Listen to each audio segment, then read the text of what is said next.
আজি অসমীয়া ব্যৱসায় উন্নয়ন পৰিষদৰ উদ্যোগত আজি অগ্নিগড়ৰ নিচেই ওচৰতে আমাৰ অসমীয়া ব্যৱসায় উন্নয়ন পৰিষদৰ এটি চৰকাৰৰ পৰা আমি মাটি এটা এলটমেণ্ট বিচাৰিছিলোঁ আৰু সেই এলটমেণ্টটো আমাৰ 2022 বৰ্ষতে আমাক এলটমেণ্ট চৰকাৰে তেজপুৰ LOC বৰ্ডৰ পৰা আমাক এলটমেণ্ট দিছিলে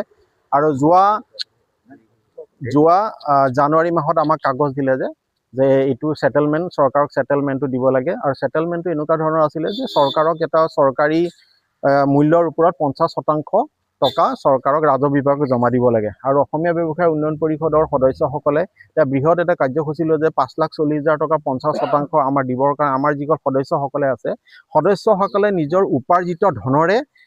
তেওঁলোকৰ উপাৰ্জিত ধনৰ মূল্য সকলোৱে দি পেলাই 5,40,000 টকা আমি যোৱা মাৰ্চৰ 26 তাৰিখে আমি জমা দিলোঁ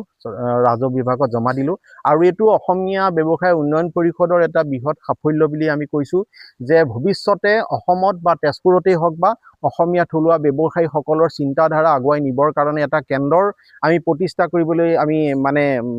আগবাঢ়িছোঁ আৰু ইয়াত আমি সফল হ'ম আৰু সেই উদ্দেশ্যে আমি আজি আমাৰ নিজৰ যিডোখৰ জেগা আছে এই জেগাডোখৰ আমি চাফ চিকুণৰ কাৰ্যসূচী হাতত লৈছোঁ আৰু অনাগত দিনত আমি এই আমাৰ নিজৰ কাৰ্যালয়টো কেনেধৰণৰ বনাম কি কথা বতৰা এইটো আমি চিন্তা চৰ্চাৰ দ্বাৰা আমি ভৱিষ্যতে আগুৱাই যাম আৰু তেজপুৰ তথা অসমবাসী ৰাইজৰ আমি আশীৰ্বাদ বিচাৰিলোঁ। ধন্যবাদ।